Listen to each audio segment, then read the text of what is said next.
There is a retirement tax problem that almost nobody talks about, but I'm going to talk about it today. It could increase your tax bill by 50% or more, and I'll show you how. The worst part, it often happens when one of the most difficult times in someone's life, and that's when their spouse passes away.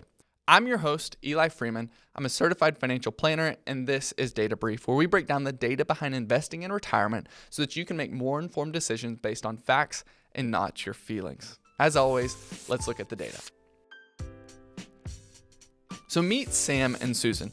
They're both 85 years old, and they've done a great job saving for retirement.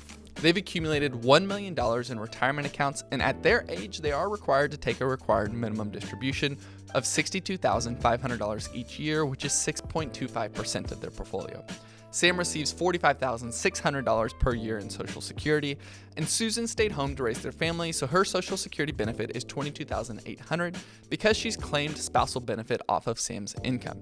Sam also receives a $30,000 teacher's pension, and together they earn some interest on their bank accounts, which totals to $8,125.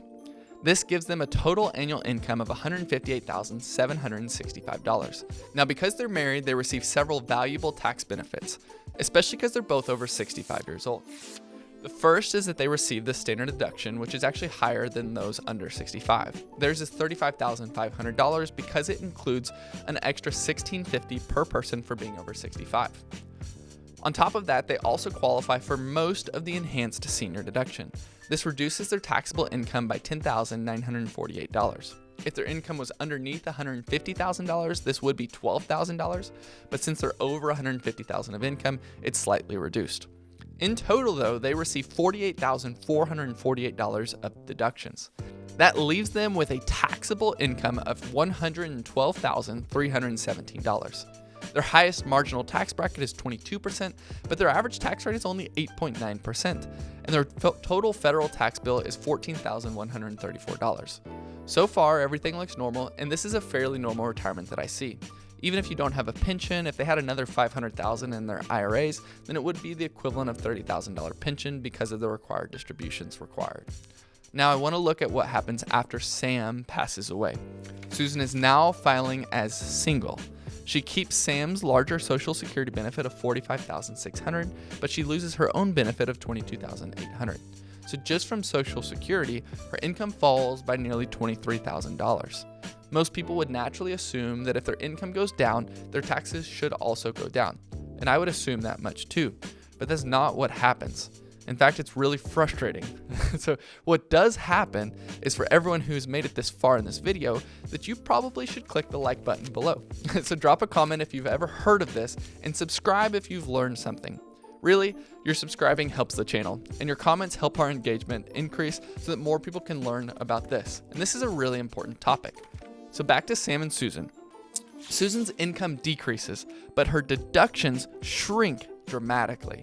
Instead of receiving $48,448 in deductions, she now receives only $20,287. So after her deductions, her taxable income is $119,098. But notice something interesting. Her taxable income is actually higher than when she was married. When she was married, she had $23,000 more income because she had her Social Security benefits, but their deductions were so high that their taxable income was $112,000. But now she's lost the $23,000, her taxable income is $119,000. Not only is her taxable income higher, but because she's now filing as single, she's pushed through smaller tax brackets, which basically just means that she pays more taxes on the income. Her federal tax bill jumps from $14,134 to $21,182. That's an increase of more than $7,000, or if we're talking percentages, that is a 50% increase. And think about that for a moment. Susan lost almost $23,000 of annual income. At the same time, her tax bill increased by roughly $7,000, or 50%. That's about $30,000 less cash flow every single year, simply because her spouse passed away. Or another way to say it is that's $2,500 less per month to live on because Sam passed away. And it's a problem that many retirees never see coming or never prepare for. And this isn't because Congress suddenly raised tax rates. It's because the tax code was designed different for married couples and single filers.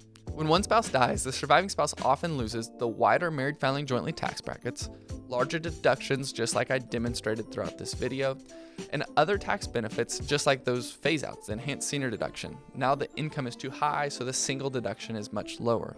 The result is what many planners call the widow's tax penalty, and that's what we've been talking about this whole video. Fortunately, there are some ways to prepare for it. The first is proactive tax planning during your 50s and 60s. The years before those required distributions begin often provide opportunity to intentionally recognize income while you're still in favorable tax brackets, the married brackets. Second, consider making Roth contributions when they're appropriate instead of always defaulting to traditional retirement accounts. Paying taxes today at a lower rate or maybe even a higher rate may save significantly more later. As you can see, it isn't always a calculation of if you'll make less money in retirement. It's also a calculation of single tax brackets versus the married tax brackets for the years that could happen.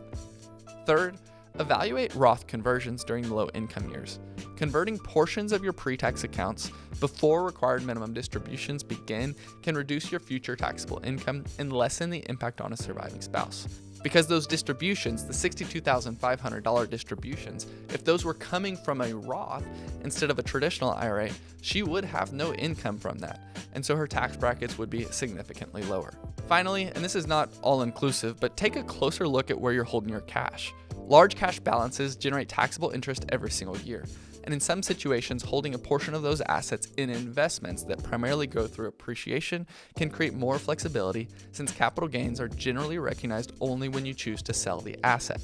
No strategy is right for everybody, but recognizing this issue before it happens gives you options. Once it happens, there really are very few options available to you. Retirement tax planning isn't just about minimizing taxes while both spouses are alive. It's about making sure that the surviving spouse isn't left with less income, higher taxes, and fewer options. If you enjoyed this video, I also made a video talking about how taxes change in retirement versus when you're working. If you're interested in something like that, please click here.